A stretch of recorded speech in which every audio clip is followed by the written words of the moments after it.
you, Priscilla, and we know that you're also passionate about women, and you have served in many various positions, including Deliverance Church. And Priscilla, lastly, is married to Dr. David Serukka for 33 years and has 4 children and a granddaughter. What a joy and an honor to have you this morning as you take us through. And so I do welcome you. Over to you, Priscilla. Thank you so much for the warm welcome. And thank you all for logging in early this morning. I also want to thank the AKBF management for this opportunity to share with you this morning. And my prayer is that there will be something new to learn in the topics I'm going to share on leading effective meetings and also time management. I'll ask that you will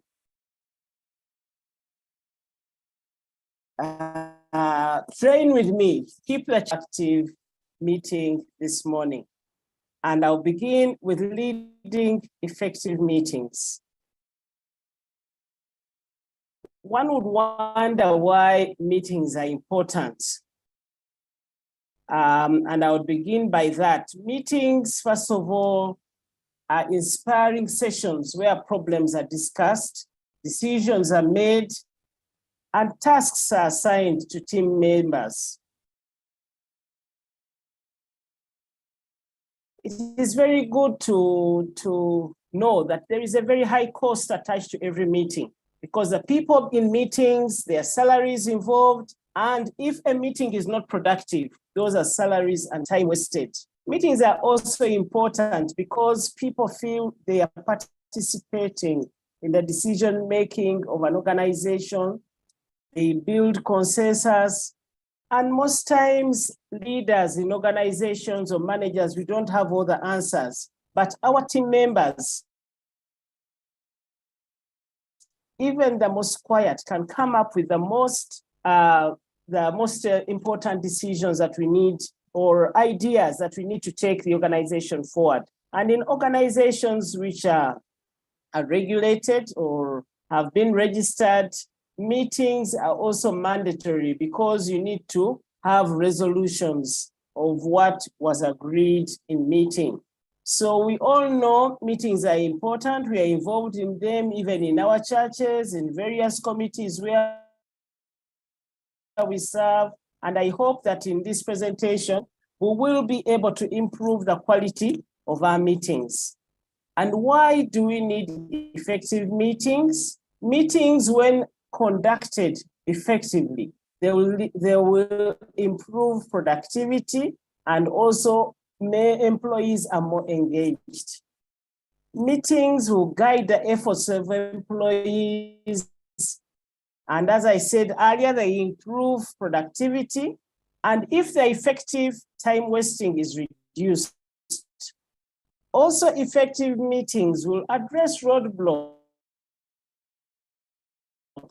in the work that we are trying to do, and also lead to better decision-making and strengthening relationships in the organization so that everyone is not working in silos.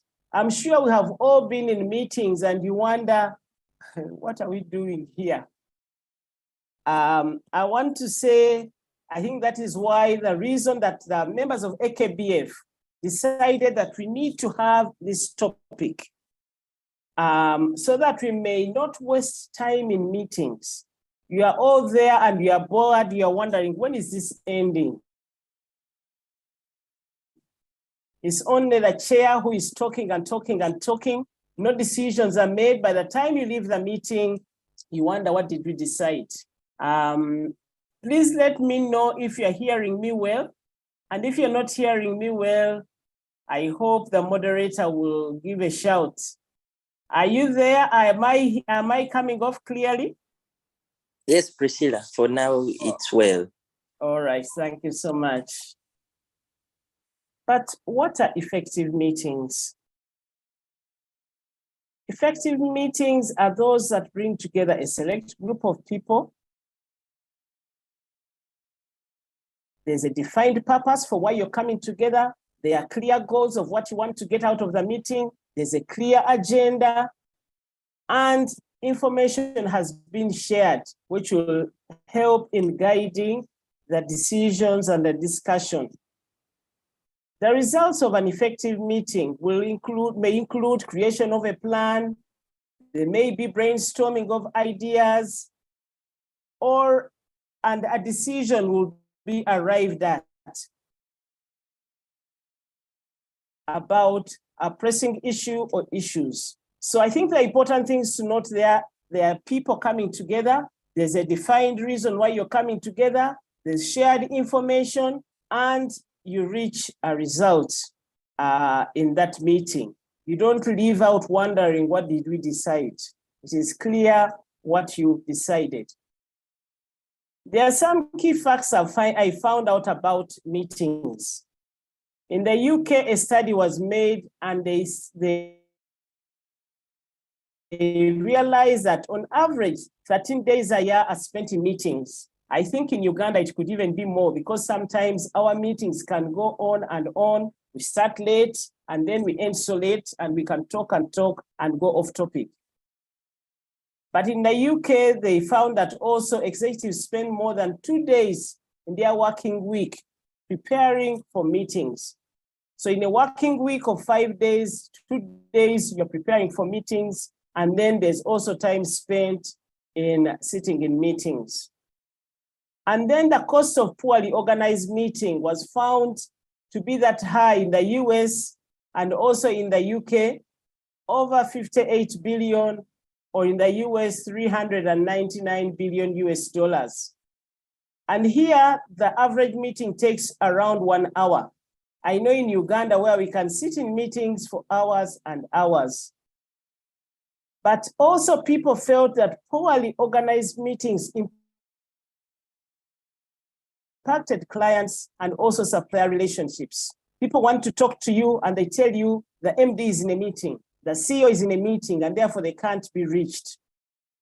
Studies have also found that key elements of a productive meeting begin with setting clear objectives, why you are meeting, the clear, and also that is 72%, and also having a clear agenda to guide the meeting.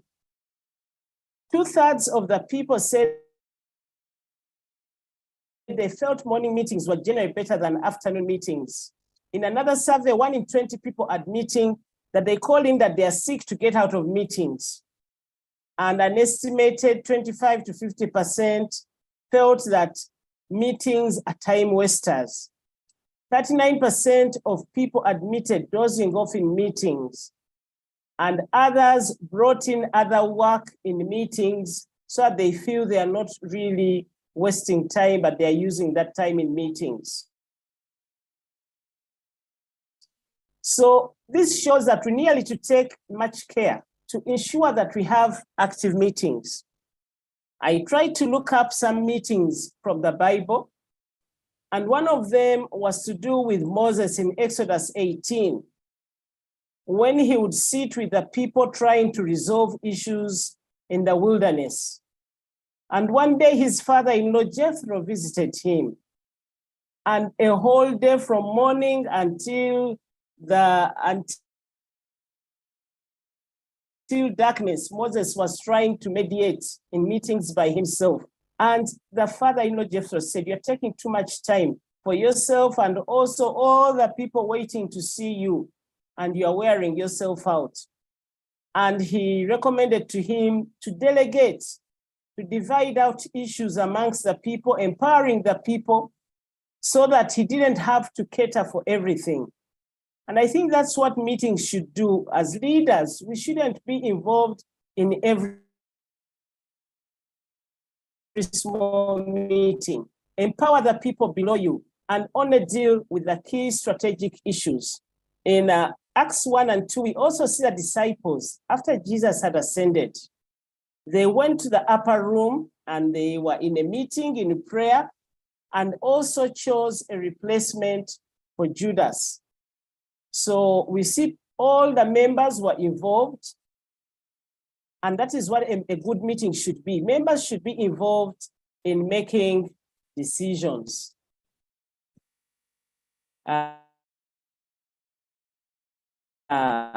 Sorry, I wanted to know whether there were comments for me, but as I said, let's keep engagement also in the chat room. So some tips for keeping meetings focused, because we saw earlier in that survey that was done in the UK and the US, when meetings are not focused, they can never be effective. So in order to keep meetings focused, we need to avoid scheduling, first of all, very long meetings, because people will no longer be participating. And also, let's schedule key things in the agenda. It's also important to invite people that will benefit from the meeting or contribute to the meeting.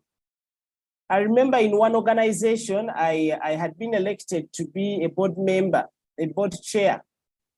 And there were all these management people who would come and sit, and nearly all the staff, a lot of the staff would sit into the meeting. And I asked the CEO, what are all these people doing here? You know, it meant they were sitting in the meeting and their work was being left unattended. And they were only sitting and looking. They were not participating in the discussions or making any presentation.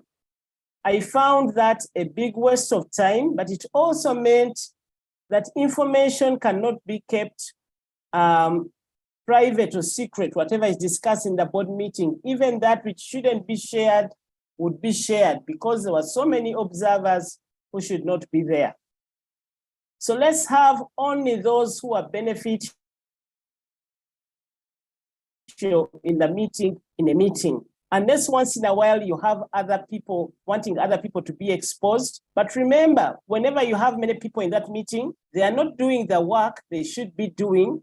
So it should be that this meeting is crucial and important to them, or you can just report back to them what was discussed. It is good to have a plan, and this plan would involve having an agenda and share the agenda in advance so that the participants who are going to be in the meeting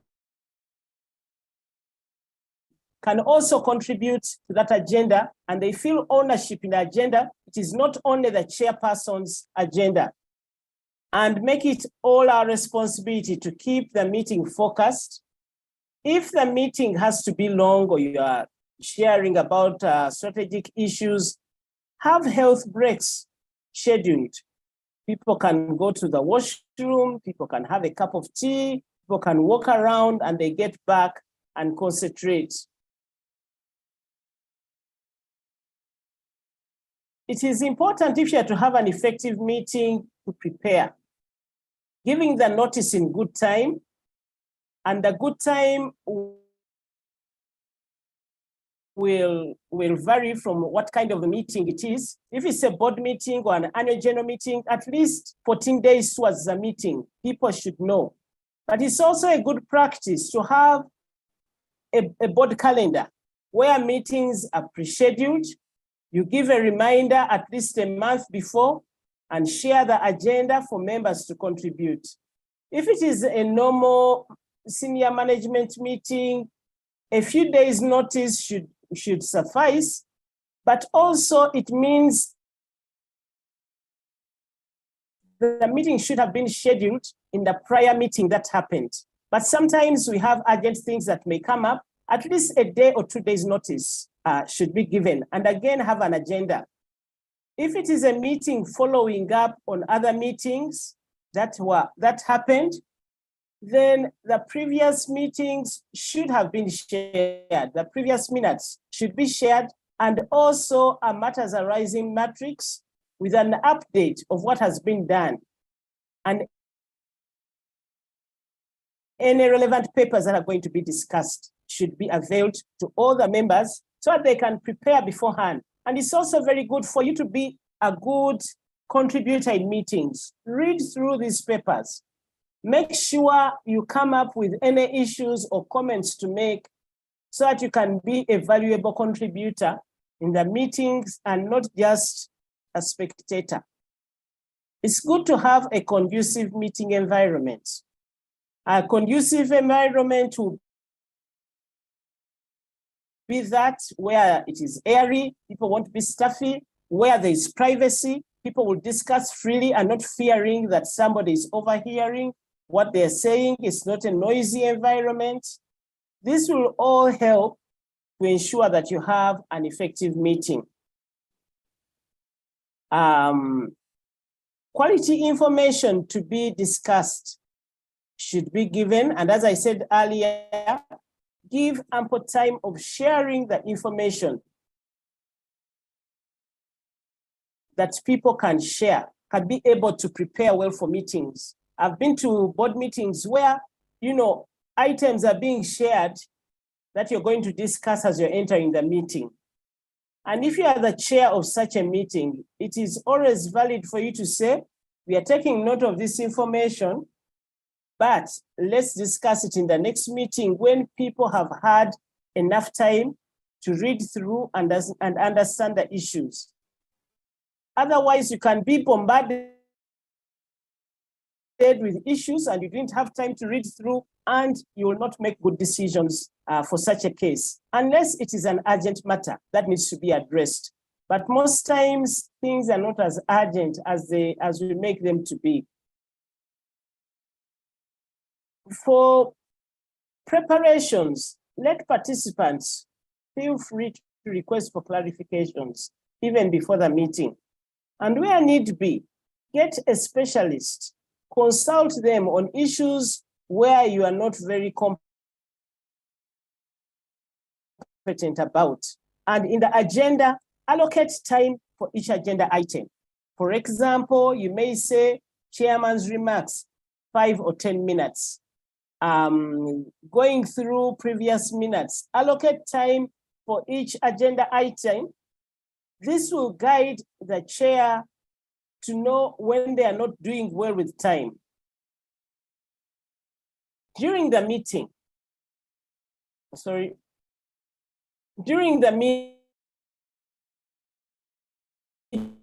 the chair should effectively guide and take control over the meeting, set ground rules like, please, we don't need to take off your mobile phones, put them in silent.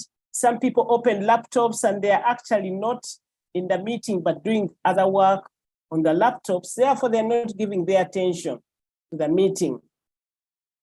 Follow the agenda, beginning with the most strategic issues.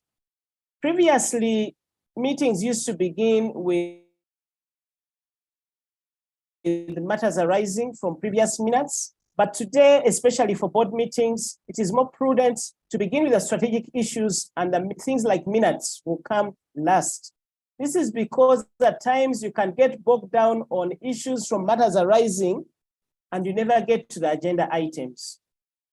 And especially if minutes were shared earlier and people gave their comments, and also the matrix for matters arising was shared with the updates of what has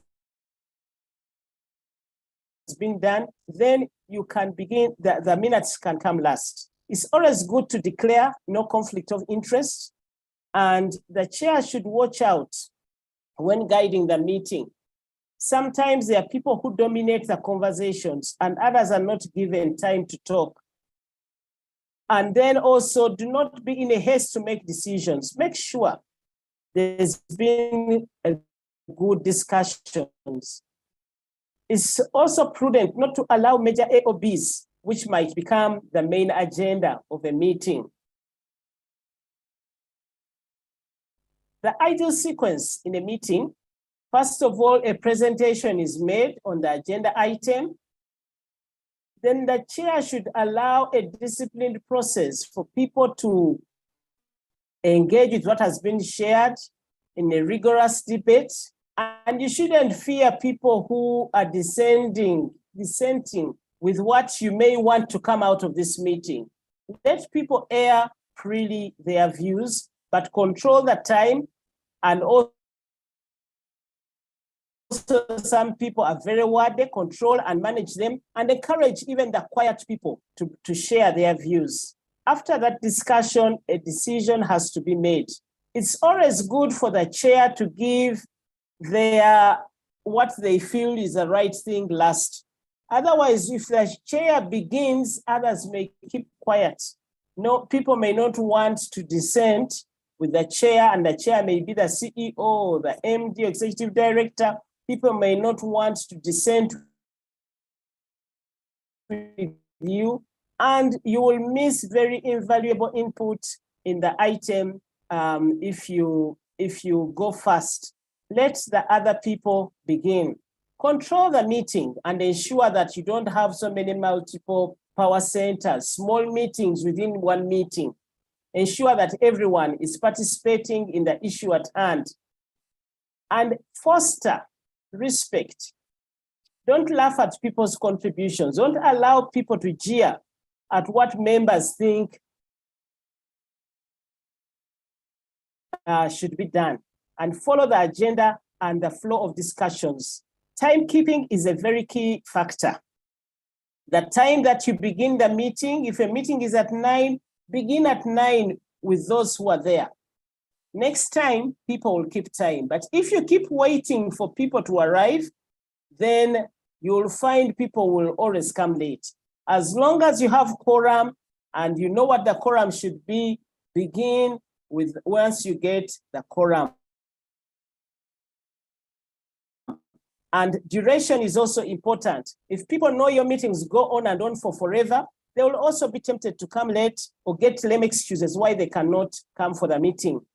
And make sure the resolutions are clearly agreed upon and documented. It is always a good practice for the chairperson to be able to say, for this matter, this is what we have approved.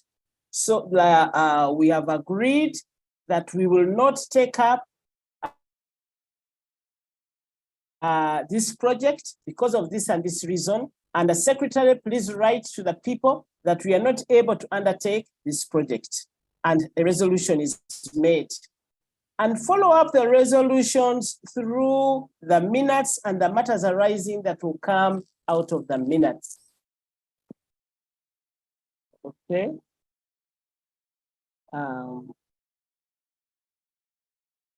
Some things to note.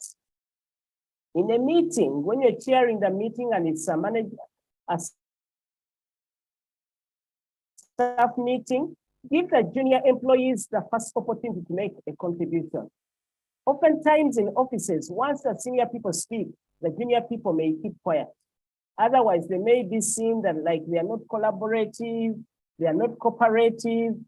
So allow the juniors to speak first and then pick on the senior people to speak last. Manage the very talkative people. Put in a sense of urgency in the meeting so that people are precise in their contributions. Encourage those introverts. Sometimes those are the people who censor things very carefully and will come up with a well thought out guide concerning a decision. Somebody once said that a meeting without an agenda is like a sheep without a rudder. It blunders around all over and accomplishes nothing. Have an agenda. And it's good to know in the first place, is the meeting necessary? Or would you just communicate on email and people give their comments and what they think? Some meetings that we get involved in were not necessary in the first place, and a lot of time wasting goes on. And especially, you know, when there are allowances, people want to create many meetings. And if it's an online meeting like this one, send links early and set up the technology early and record. It's good that things are done early because with technology at times, problems may occur. You want to give opportunity for any matters to be resolved early. And the chair should make sure it's a positive and productive note from the beginning. Review and remind people about the agenda and the goals of the meeting. And please avoid diversions. Yes, once in a while, diversions are good and a joke and so on, so that people are not so tense throughout the meeting. But make sure you bring back people to the topic quickly and have health breaks during the meeting. And keep summarizing. I've already said this and I want to repeat it again. Keep summarizing what you have agreed on each agenda item. This enables everyone to be clear on what we agreed. And action points should have timelines and people responsible. And have a centralized minute taker, not everyone taking their own minutes, but have somebody taking minutes. At times, like I remember one time when I used to lead an NGO, when we had senior management meetings, we used to rotate who is chair and who is a minute taker. This gives ownership of these meetings, but also you get different styles in leading meetings coming up, and also that no one person is bogged down with making minutes. Send out the post-meeting action points and minutes. Not more than 3 days after the meeting, the minutes should be sent out, but action points, if you need actions quickly, send them out soon after the meeting has ended. So don't wait to send out meetings when the next meeting is about to happen. By that time, at times, people have even forgotten what you decided upon, and they cannot correct the meetings effectively. Conflict of interest should be declared at the beginning of every meeting. It is okay, I'm told, to have a conflict, but what is not okay is if you do not declare that conflict in time. And when you declare conflict of interest, it means you excuse yourself from participating in the decision of that agenda item. Guard against surprises by controlling the any other business. What didn't come early as any other business. It's always good not to allow it in the meeting, otherwise it might become even the main agenda. And at the end of the meeting, schedule and agree on when the next meeting is going to be. If you already had a calendar, please just remind people the next meeting we agreed is going to be on this date. So please keep taking note of any questions. We'll have a time for question and answer at the end, and I'll be happy that we can discuss any of those questions. It's very important that a meeting should have minutes, however short or brief. And please be careful not to be making minutes for those who did not attend. The primary cause of making minutes is for those who are in the meeting, not those who didn't attend. Otherwise, when you do that, you end up having very long minutes which no one will read.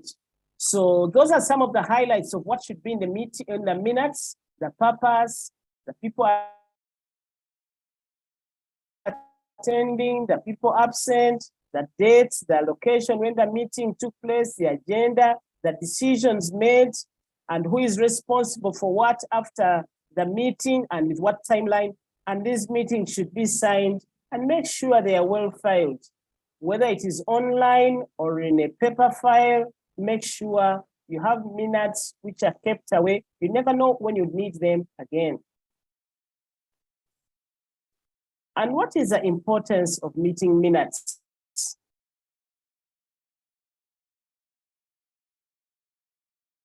And minutes are a waste of time. Can we have people say, writing on the chat? Somebody wants to know the health breaks. The health break should not be more than 10 minutes. But what is the importance of meeting minutes? Can people write on the chat? Why should we have minutes? Isn't it a waste of time? I hope I've not seen anything in the chat, but we need minutes so that decisions are well recorded and they can be followed through. Otherwise, we will waste time and money if we do not have minutes. We will not remember the decisions made. Also, they are for future reference, as somebody is saying, Etungu, Anita is saying, for accountability, for reference, that is Jack, and also Mary Kulabako is saying they are for reference. People's memories can never be relied upon. We will always remember what we want, and what we don't want, we will not remember. And we will start second guessing. Agreed tasks will not be carried out or followed through.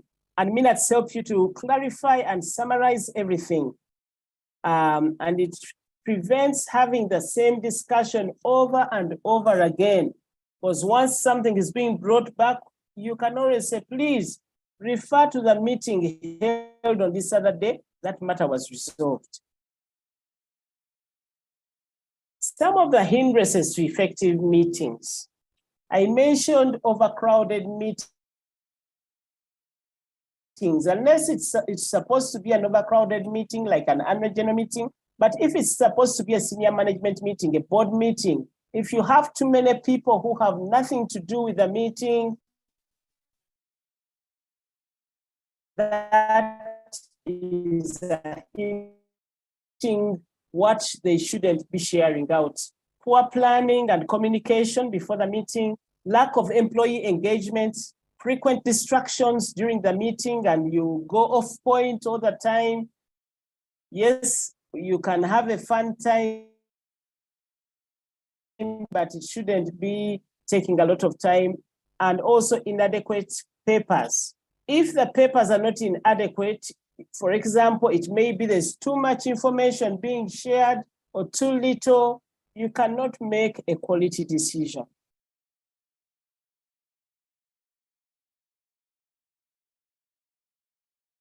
Speaks too much and others are not allowed to make input. I've ever been in a meeting and the chair talks. When I had just joined this board, that one kind of board like that, people would keep quiet and the chair is talking and no one is making a contribution. Not having clear action points and too many competing priorities at the time of the meeting, so that people are in the meeting, but they are on their phones, they are on computers, then you will not have an effective meeting. Yes, thank you for listening. That is the first part of my presentation today. I'm going to share now on timekeeping, time management, and I hope I'm doing well with time and I'm not running too fast because there were two presentations. Am I doing well, Mr. Timekeeper? Oh, yes, you do. You're doing well. You still have more 10, 15 minutes. Oh, all right. So the next presentation is about time management, getting work done efficiently. And we know very well that is a cancer for many of us. We waste a lot of time in offices. We walk around that can, what we could say in a short while, we say it in so many words. So time. Time is one of those things as workers or professionals we can never get enough of. You find that day can zoom away and you've not done all those things you had planned to do. And we cannot bring back any minute that goes by.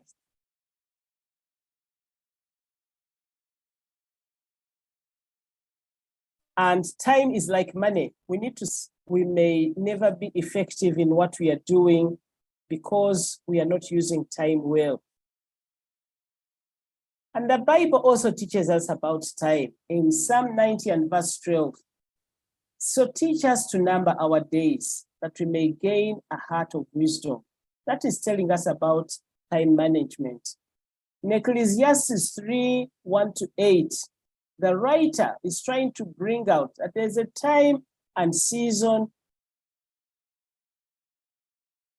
for everything under heaven. A time to be born, a time to die, a time to plant. There's a time to weep, a time to laugh, a time to gain, a time to lose, a time to keep, a time to love, and a time to hate, so on. And the writer in Ecclesiastes was telling us there is a time for everything. And we need to ensure that we are within time with everything. So what do we mean by time management?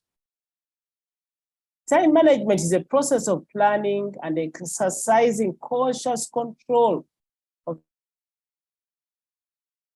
the time is spent on specific activities. We are managing time so that we may work smarter.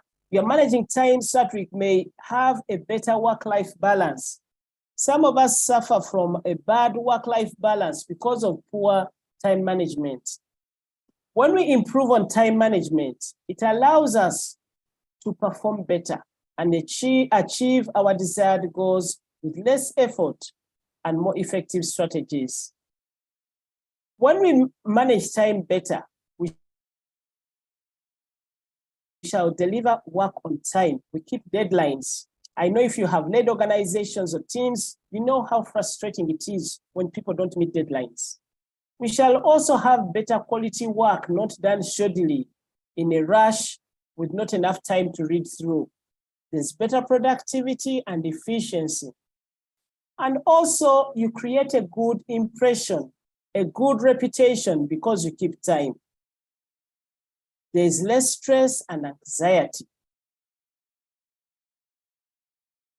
and therefore improved quality of life. More opportunities for career growth when you're a person who manages time well because you are more productive, and there will be time for leisure and recreation at the end of the day. The challenge of poor time management and skills. Poor time management will result in missed deadlines and appointments. You can even miss possible funding for your work. There'll be procrastination and no focus. It's a lack of professionalism, by the way, when we are always late in our deadlines, late in coming for meetings. There's inefficient workflow and lower quality. There is stress you could have avoided, and your reputation is at stake. There could be penalties, like, for example, if you file late your returns, there's a penalty. Even if you file late your Social Security, there is a penalty. And imbalance in your work-life balance. This is a quotation I found somewhere. Time is an irreplaceable asset. It is more valuable than money, especially in today's fast-paced world and overly competitive business world. You can get more money, but you can never get more time. So let's be sure we spend time where it matters most to us. Let's begin on the most strategic things. Steve Covey, in his book of 7 Habits of Highly Effective People, mentions that there are 4 quadrants we normally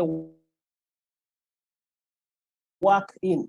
The first one, we may spend time doing the very urgent, and the urgent take up a lot of our time. Unfortunately, some of those very urgent things, because they shout a lot at us, they are not also the most important. We should spend more time in the quadrant of the important things. Some people may also spend a lot of time in the quadrant of doing not so urgent, but important. Or not so important and not so a minute, and Priscilla, are you urgent things. Pardon? Just a quick clarity. Are you sharing slides or you are just reading off?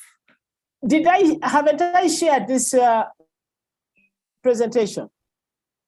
Are you seeing no, my please. presentation? No, please share the screen. Sorry. Oh dear, I thought I had shared it. I am so sorry. I am so sorry. I really apologize for that. Okay, I had prepared slides. I thought I had shared them. Okay, thank you so much for that. So Steve Covey, I was mentioning that many times Steve Covey in his book, 7 Habits of Highly Effective People, he says, at times we spent a lot of time dealing with the urgent because they scream at us, they shout at us, but oftentimes the urgent are not the most important. And he encourages us to spend more time with the important. We end up with the urgent when we have not planned well, and we end up missing out on the most important things where we should spend a lot of our time. So some steps for better time management to ensure that we work more in the important quadrant and not always on the urgent and not so important activities. The thing we need to do is to plan and plan and plan. Some people think that planning is a waste of time. But if you fail to plan, you're also planning to fail. One person once said, planning and time management go hand in hand with each other. You can make the most important of use of your time when you plan. Planning helps us to work smarter. And you can plan every minute of your day by creating daily schedules.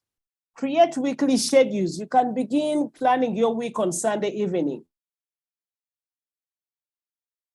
Plan your monthly work schedules. Plan quarterly or annual schedules. And if you're in a work situation, you should ensure that your plans are helping you address your terms of reference and also your organizational work plans. Do not plan things that do not fit within your organizational and your work plan or your terms of reference. Prioritize your daily tasks. Let's not begin the day with unimportant tasks, but begin with the key tasks that are important. Prioritizing helps you to realize that not everything you do is that important. Figure out the most important tasks and prioritize those very important tasks. Find out what eats up your time in a day. Is it conversations with members in the office or time spent on the phone? When we prioritize, we are looking for those big rocks. Steve Covey has an illustration, again in his book, 7 Habits of Highly Effective People. Sort out the big rocks, then put in the smaller pebbles, and then the sand, and then the water between the gaps. So look out for your big rocks each day and each week. Sometimes we think that multitasking is helping us to be effective, but also other people have found that it is best to do one thing at a time and complete it. Otherwise, you do so many things and complete nothing at all. Cut off distractions in the day. Today we have mobile phones, we have chatty co-workers, social media.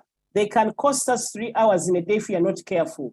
Schedule time, which is not your priority time, to do social media or mobile phone, etc. This should not be in your priority time, your prime time. Take regular breaks as you work. This will help you to keep energized throughout the day, walk around a bit, do stretches, avoid disrupting others also when you're making your breaks. The breaks should not be more than 10 minutes and then you get back to your work. Find out your best productivity time. We all have different productivity times. So find out when you're most productive. And that's when you should do your most important activities. Be realistic. Sometimes we plan too much, more than we can ever be able to do. Let's learn to be able to plan what we can chew. Otherwise, you feel frustrated. You haven't done many things, but it's because you planned. And if things are too much, it means you need to delegate. Delegate what you can delegate in your work schedule so that things don't get stuck in your table. You can't do them because you have too much to do. And yet you have colleagues who could perhaps help you in some of the things you have to do. In conclusion, effective time management skills can have a positive impact on your work and life in general. You improve your ability to get things done. You can make better decisions you can gain ultimate control of your key priorities, and you will be a high achiever. Thank you. Thank you so much. I hand back to the moderator. Wow, thank you. Thank you so much, Priscilla, for taking us through this. Friends, can we appreciate Priscilla? Can we appreciate Priscilla for an incredible presentation? And I can see the appreciation already coming through. We do appreciate for really this enriching presentation, and I believe each one of us has been blessed. I was just reflecting personally, and I was thinking, managing meetings effectively is cross-cutting to each one of us here. Either it's a family meeting or a prayer meeting or in your organization, any meeting. And so this has been really enriching. And again, you're echoing of time management. And so thank you so much. You can see the appreciation in the chat section for even church meeting. Yes, Pastor Anthony. Yes, and before we get into the Q&A, I know that there are some questions that could be there, and Priscilla is still here with us, and we'll answer. Just to encourage us and invite us, all of us that are on this platform. You will notice that AKBF management series are free of charge, and Intercessors for Uganda largely depends on donations and partnerships from us, friends. And so I would like to invite you to give generously. You can actually decide to partner with Intercessors for Uganda. It could be a monthly contribution. It could be a one-time contribution, as led and as you would like to do it. Kindly reach out to us and give generously for the ministry to continue having such programs. And so I hope you have the details on how to give, but we shall also share them on the WhatsApp group. Sorry, I'm unable to share screen, but I believe you've been looking at them and many of you have the screenshots. And so please give generously. And again, I'd like to invite you to be part of our different media platforms. You can reach out to any of us. I believe for some reason, one or the other person has someone who is on those WhatsApp groups, Telegram, so that we keep engagements, keep going. And this is our last week of the AKBF Management God's Way series. We'll be finishing on Friday, but there's a lot more that will be coming up. And so you still have a window to invite your friends to be part of these enriching sessions. And then finally, please note that Friday we'll have some time to pray together. Friday 10 to 11 p.m. Just note it in your calendar, and we will be able to gather and pray together. Having said that, Priscilla, there are a few questions, and let me trace them. The first one that I can access easily as I get the others is on, someone is asking, how do you deal with an insecure leader of a meeting that does not accept ideas from other people because he feels intimidated and inferior? All right. Yes, please go. Yeah, all right. Okay, how do you deal with an insecure person who is leading a meeting? I don't know, is it a leader of an organization? The person was not specific. Yeah, maybe you can expound and on it as you wish. Okay. Or the person so perhaps as they can expound, I could go on clarify. some other questions. Can you clarify, is the person the leader of the organization, or is it just a member of staff? Okay, I don't see the person responding, but you can just answer and give different scenarios in a few minutes. Okay, an insecure person, if it is just another member of staff or a senior management person leading a meeting and they feel insecure, I think it's the onus is on the leader of the organization or whatever, the leader, to try and allay their fears and to comfort them, so that, encourage, motivate them to get confidence. Most times we are insecure because you are really guarding the decision that is going to come out. But I think we need to focus our hearts and minds on, we want a decision that is best for the organization. It may not be in what we like, but if it is the best decision, then the organization will do well. And it is common if something is being discussed and people are trying to preserve their positions. That one also can be a challenging thing. Sometimes what you can do is to bring another person, an external person, even a consultant, to present on a matter so that where people are trying to safeguard, we'll talk on those issues that need to come out. But if it is the leader of the organization, that is unfortunate, because as a leader, you'll have an ineffective meeting because you won't allow people to contribute, because you are limiting their contributions. You want a hasty decision made quickly. And of course, things done in haste, you are going to get a wrong decision. I think as leaders, we need to grow and get comfortable that it is okay for people to be in dissent with what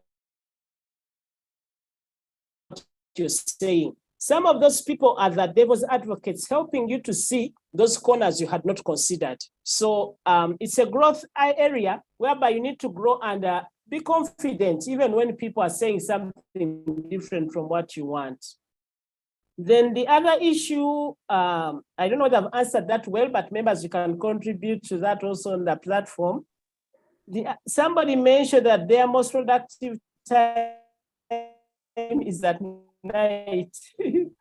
That's an interesting one. And of course, at times, if you have to work, it is at night. You need, I hope you don't have a family and you're working late at night and your family members are missing out on you. If you are a single person, that is okay, but of course you may need to adjust if you hope to get married. But then you can work on your key reports and so on at night and take them to the office in the morning. But you may need to learn also how to use the daytime so that you are not destructive to others when they are working in the daytime. And how to keep people engaged online. I'm sorry I didn't do that so well. Normally, if I had a lot of time, I think, anxious. I have 2 presentations to make. You ask questions and keep people answering and asking questions online so that they have to say something during the meeting. The other way that can be done is to make people put on their videos. If it's a small meeting, especially, make people put on their videos so that you can see them that they are there. Otherwise, some people put on and it looks like they are there, but they only put on and walked away and they did their own other things, or they are in a meeting, an important meeting, and they are in bed. But when you are online and people have to dress up, that one can keep them engaged and keep asking questions and help causing them to participate on the chat. There you'll keep them engaged. Are there other questions? Have I answered your questions well?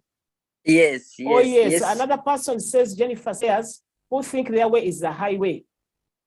They think that other members' contribution is ignored. How do you deal with that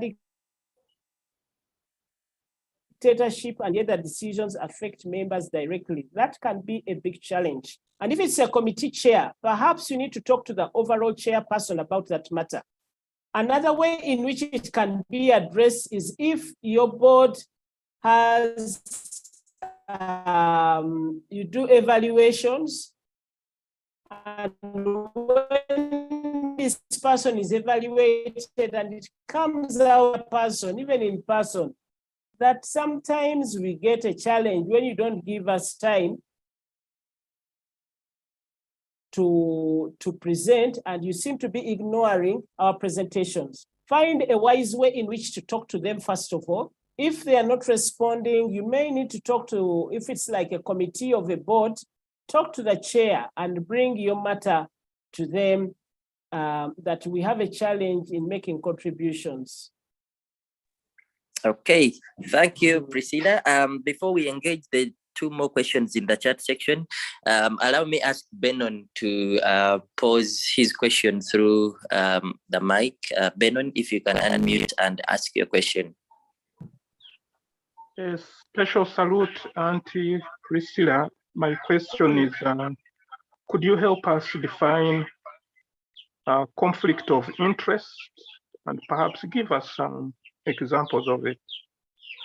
Thanks. Oh, okay. So conflict of interest is that item that may be on the agenda, and you as a member in that meeting, you have special interest in it. It could be, it is a contract you are considering to give a supplier, and the supplier is well known to you, or the supplier is a relative of yours. It could be in a job interview, and the person you are going to interview is your lost long friend, or it could even be your child or your nephew or your niece. Then declare to the meeting that I have interest in this matter because of this and the other. Or it could be I'm a board member of this agency whom we want to consider to give a contract. So you excuse yourself from the decision, you go out of the room, and members discuss when you are not there, and you come back and they tell you the decision. So it is not bad, because sometimes you may know the contractors or the relatives of in that service provider you are considering. What is bad is for you not to declare your interest, and then you're sitting in the meeting and you keep pushing to ensure this contract goes through, not because it is the best thing, but the reason why you are pushing it through is because of that conflict of interest. Yeah. I hope I've answered you well, Uncle Benon.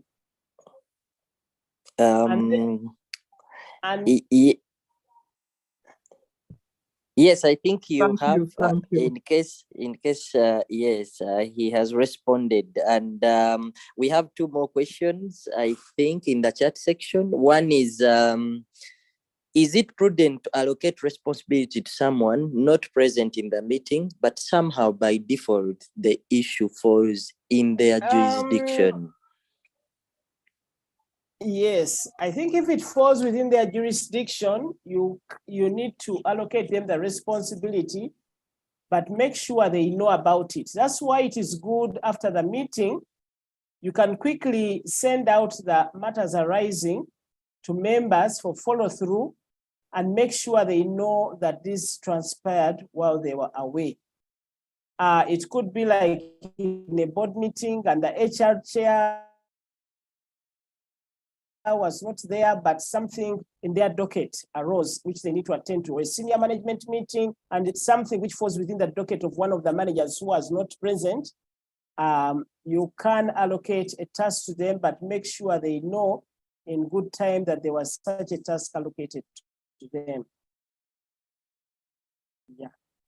Okay, two more questions to make sure that we also enable our time very well.